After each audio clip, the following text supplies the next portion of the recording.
नमस्कार दोस्तों। क्या आपने कभी सोचा है कि कुछ लोग अमीर क्यों बनते हैं जबकि बाकी लोग दिन रात मेहनत करने के बावजूद आर्थिक तंगी में रहते हैं? क्या आपने कभी चाहा है कि आपको बचपन से ही पैसे के बारे में सिखाया गया होता?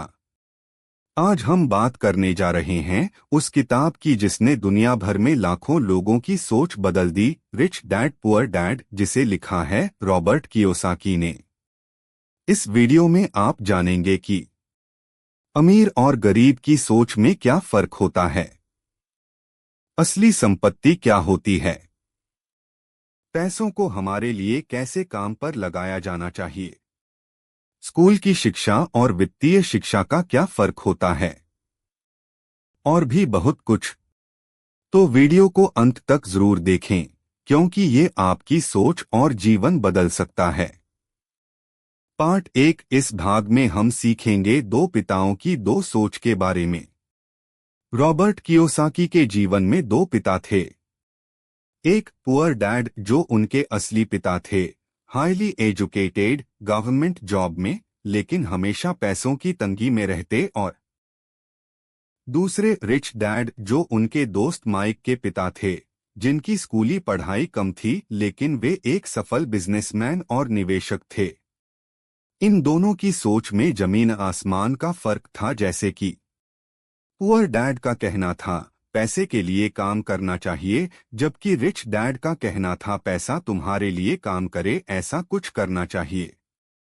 पुअर डैड का कहना था तुम्हें अच्छी नौकरी करना चाहिए, जबकि रिच डैड का कहना था तुम्हें अच्छा बिजनेस करना चाहिए।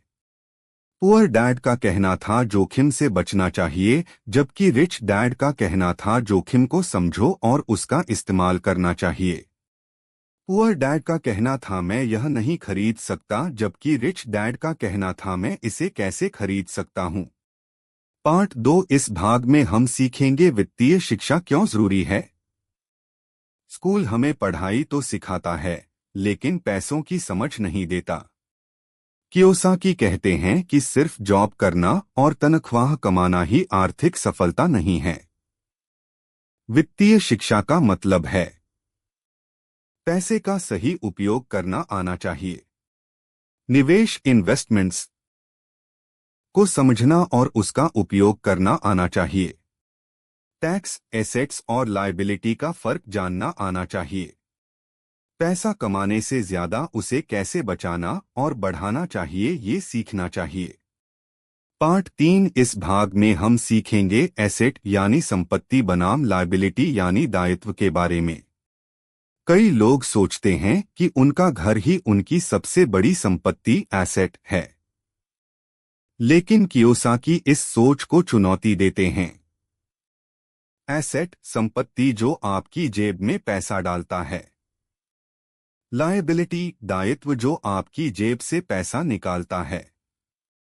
जैसे कि उदाहरण ये है कि एसेट रेंट यानी किराया पर दी गई प्रॉपर्टी, स्टॉक्स, बिजनेस होता है, और लायबिलिटी यानी दायित्व महंगी गाड़ी, ईएमआई पर लिया गया घर होता है।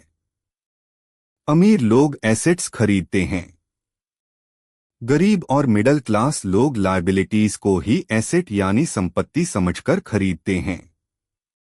पार्ट 4। इस भाग में हम सीखेंगे कैश फ्लो यानी पैसों का आना जाना और अमीरी की सोच के बारे में। कैश फ्लो यानी पैसों का आना जाना।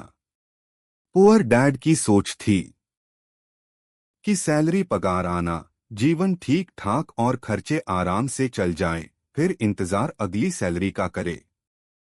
रिच डैड की सोच थी सैलरी से एसेट यानी संपत्ति खरीदो, एसेट से इनकम बनाओ, उस इनकम से और एसेट संपत्ति खरीदो।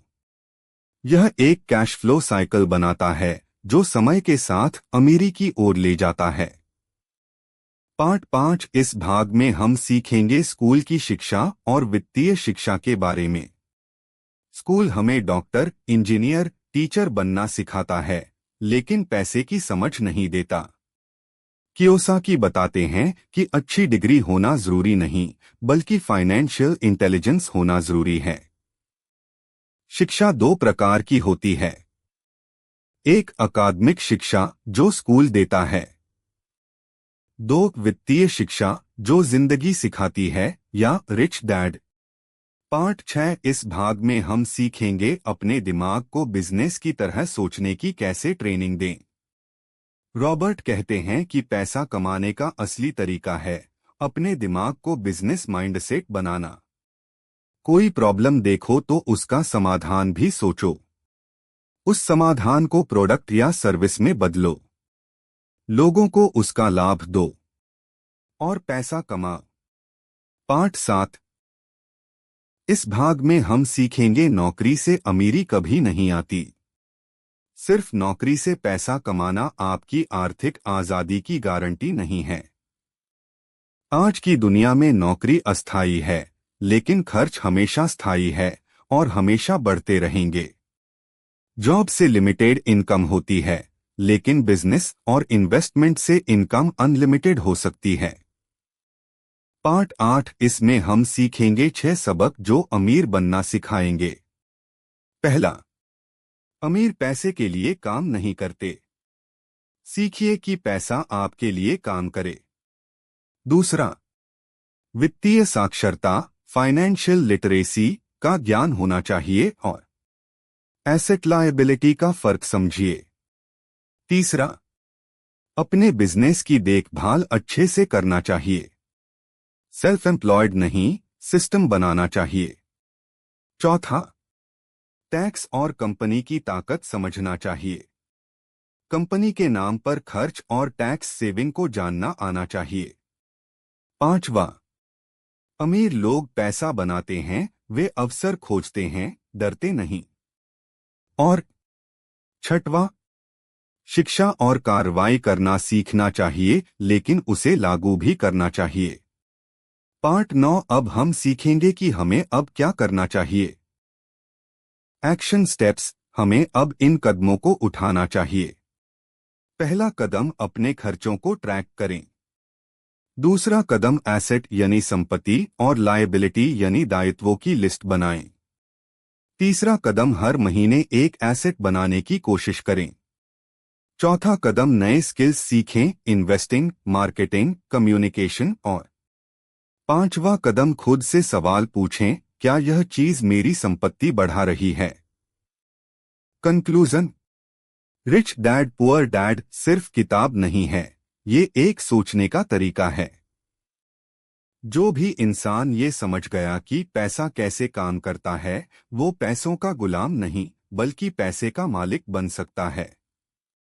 याद रखिए, financial freedom is not about how much you earn, it's about how much you keep and grow.